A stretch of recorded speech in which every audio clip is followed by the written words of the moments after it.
كل عام وأنتم بخير.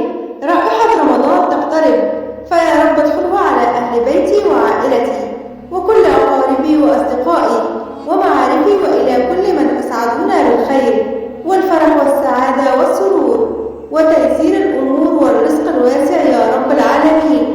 اللهم بارك لنا في شعبان وبلغنا رمضان.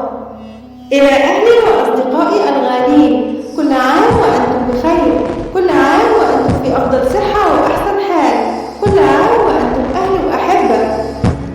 اللهم اجعلني وإياكم فيه من المستغفرين، واجعلني فيه من أولئك المتقين برأفتك يا أرحم الراحمين.